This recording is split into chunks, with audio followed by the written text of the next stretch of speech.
Hey, what's up everybody? So today I want to talk about a spec that hasn't really gotten much attention since the End of Dragon's launch, but as some of you know, this was one of my favorite specs. I did a video on it way earlier around the launch of the expansion. I am, of course, talking about Vindicator.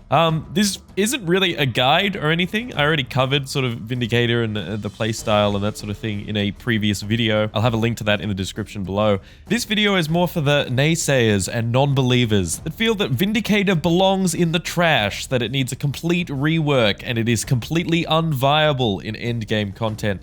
Obviously, I'm being a little hyperbolic, but there is this general sentiment that Vindicator is not a good spec at all. That the DPS is low, it's awkward to play. And look, I'm definitely guilty of this as well. I totally dismissed Vindicator after some of the recent changes to class buffs. It really did feel like it was underperforming. But I think with the recent balance patch, Vindicator is being sorely overlooked. And I think we should really revisit the spec, because there are some ways that it really does excel. So this comes down to three things for me. The first would be ease of use. The second would be consistency. And third would be basically the fun factor. Now let's look at the buffs real quick. So on Greatsword, we got a 10% buff to essentially every single Greatsword skill except for the Greatsword 5. So that's all really good to see. We also got damage buffs to Hammer to give us a little bit of extra ranged damage. And we got a 3% damage increase on each of these traits in the invocation line for a total of 6% extra damage with those two traits combined.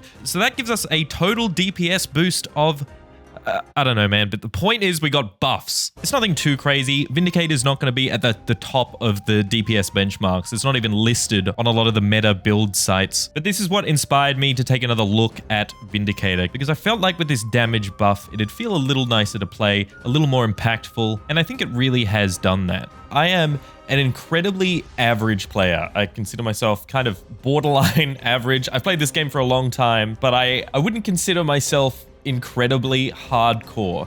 I look at all the benchmarks for all these DPS classes and I really struggle to get anywhere close to these numbers. Even with the right gear, traits, everything, I'm usually a good 20% behind the benchmark. Maybe it's because of my ping, you know, I'm playing at 250 milliseconds. Or maybe I'm just ass. Maybe I'm just bad at the game, who knows. So yeah, you can take my opinion with a grain of salt. But if anything, I think this will work toward my point, as I'm trying to talk from the point of view of an average player. But generally, I do have a lot of difficulty keeping up with how long and complicated some of these rotations are. And this is where Vindicator comes in. So the maximum DPS for Vindicator is something like 35k DPS, I think something around that. That is using a fully optimized rotation with dual swords and also using the Alliance stance instead of Jarlath. But with this rotation, I tend to be able to really consistently hit about 30k DPS if I'm benchmarking. But that's not super important. I think a lot of people put a huge amount of value on benchmark DPS. Damage that is done with full boons on a static golem with no mechanics or movement whatsoever. What I really want to highlight with Vindicator is that it is super consistent in actual fights. So on screen, I'm going to have a mix of gameplay. I've tested this in strikes and raids, and you'll notice that for the most part, I'm actually kind of sitting around top DPS. In fact, when I was playing with another Vindicator, we were both sitting at around top DPS fighting for that spot. Now, this isn't to put down the other players or anything like that. This is just to highlight the fact that I consider myself an incredibly average player, and I was able to pull these numbers because Vindicator's rotation is so simple and it's so hard to mess up that your DPS is going to be really consistent across boss fights. Even if the boon uptime isn't that great, even if there's crazy mechanics going on, I find the rotation to be such a simple, fluid loop that is incredibly forgiving if you mess up because everything's on low cooldowns. You just end up getting pretty decent DPS all the time. Now, I won't take any credit for this build. This comes from the awesome Mr. Mystic. I'll leave a link to his video in the description below. I am basically rolling with this build 1-to-1. It is a very stock standard, full power DPS build. All Berserker's gear. Nothing crazy unique going on there. And you might notice we're not running the new legend at all. We're not using Alliance stance. That's going straight in the bin. Instead, we're rolling with Shiro and Jarlath. So the rotation, if you want to call it that, consists of literally 5 buttons and a dodge roll. You basically just activate the 1 upkeep skill on your legend, then use the 5, 3, and 2 on Greatsword off cooldown, essentially. I like to keep number 3 for movement. And then when you're low on energy, you swap to the other legend, turn on that upkeep skill, and repeat the process. You're just spamming 5, 3, 2 over and over on Greatsword. Don't need to use the weapon swap. I know typically this build does run with dual swords, and you can squeeze a little more DPS that way, which is, you know, great if you want that extra complexity. But if not, if you want to keep it simple, you can just stick to Greatsword for minimal loss in DPS. And the only other thing you're doing is dodge rolling off cooldown. It gives you a damage buff for using the dodge roll, but you also gain extra damage while you're not maxed out on stamina. Now, one thing to keep in mind is that obviously you don't have a great ranged option. You can run Hammer now. I've actually seen a lot of Harvest Temple clears with the Heralds running Hammer to keep up DPS while they're out of range dealing with mechanics. So that is definitely an option, but I'll admit I haven't tried Hammer all that much outside of the open world, mostly because I like running Staff for the extra CC. So the other thing is that I find your skills to be really sticky. I don't know if that's the right word, but Vindicator Greatsword has a gap closer on number 3. The range on that gap closer is very long. You don't need to be at a minimum distance to actually close the gap, unlike some, you know, shadow step skills and that sort of thing that don't do anything if you're out of range. This will always dash to the target, and usually it dashes way further than I expect. It's also a great DPS skill. So if you find that you've got some smaller burst windows for damage, you can weave Greatsword 3 in there for some extra DPS. Otherwise, like I said, I like to hold on to it just for a bit of extra movement, and also if I need to deal with mechanics and then come back to the boss. You also have a block on Greatsword.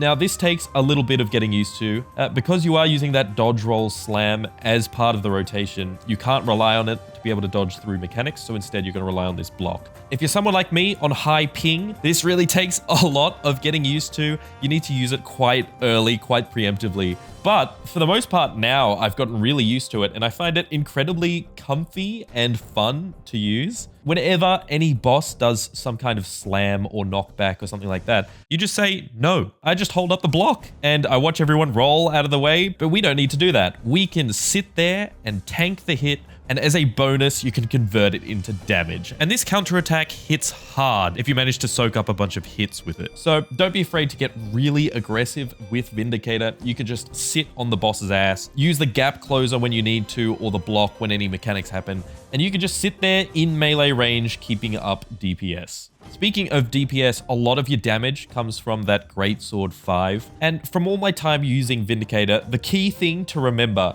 is to essentially stack as much damage buffs as you can before using that Greatsword 5. So ideally, when you use Greatsword 5, you want to be in Shiro with that upkeep skill on, as that'll basically double the damage of the attack. That is basically the key thing to remember. You want to be in Shiro as much as possible. This is your DPS legend. Something to remember with Revenant is that you will gain energy while in combat. So what I like to do is when a boss is doing some mechanic where I can't DPS, or we're just dealing with very simple adds, I will sit in Shiro without using the upkeep skill just to gain more energy. And then when the boss comes back, you can hit the upkeep skill and then slam that Greatsword 5 and go into your general DPS rotation. If you've managed to stack up maximum energy, you should be able to get like almost 3 of these Greatsword 5s off, which is a lot of damage. Sometimes if I see my energy getting a little low, but the Greatsword 5 is about to come off cooldown, I'll just let go of the upkeep skill for a little bit, and as soon as that Greatsword 5 comes up,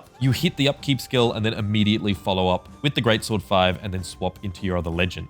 Now, as I said, I like to run Jarless for 2 reasons. The first being that you get stability, which is very important. I find it incredibly useful, especially on Vindicator, where you can't use that dodge roll as reactively and your block may not be up. You also have excellent group stability on Jarless with the Dwarf Road skill, which definitely comes in handy. The second thing is that you have an upkeep skill on Jarless, the hammers that spin around you and just add to your DPS without you having to think much about it. This is what gives it that fluid loop. You're always draining energy. You're always ready to switch to the next legend, because you can use the Alliance legend in the place of Jarless, as most of the meta guides do. I have tested this out and you do get similar numbers, but it's a little less less intuitive, a little less fluid. So it's totally up to personal preference, but I do find myself switching up Alliance for Jarlis just because it feels a little bit more consistent. So because of all this, I find Vindicator is a pretty good pick. If you enjoy melee combat, but you find you're struggling a bit with the rotations of some other classes, and you're having trouble keeping up with mechanics and that sort of thing because you're so focused on weapon swaps and utility skills and all that, and you do not want to make a mechanist out of principle, then, you know, consider joining the Brotherhood and becoming a fellow Vindicator. Obviously, if you're a very experienced player, you can pull way better numbers on other specs. But if you're not in a static raid group and you're just playing with pugs, which, let's be honest, most of us are, then playing something a little safer like Vindicator is a pretty sensible choice. Again, I just wanted to make this video because everyone seems to think that Vindicator is trash. And I'm here to tell you it's not. It is a solid spec that is incredibly easy to play, super consistent, and pulls very, very decent numbers. So anyway, that's the video. If I've convinced you and you've decided to check out Vindicator again, what are your thoughts? Are you enjoying it more now that the numbers are higher? It definitely improved a lot with the recent patch. So for me anyway, it feels a lot more rewarding to play. I've been playing a lot of different specs lately. I think next up, I might be talking a bit about Weaver. So Elementalist enjoyers, stay tuned for that. Thank you for watching the video. And as always, I'll catch you later. Vindication!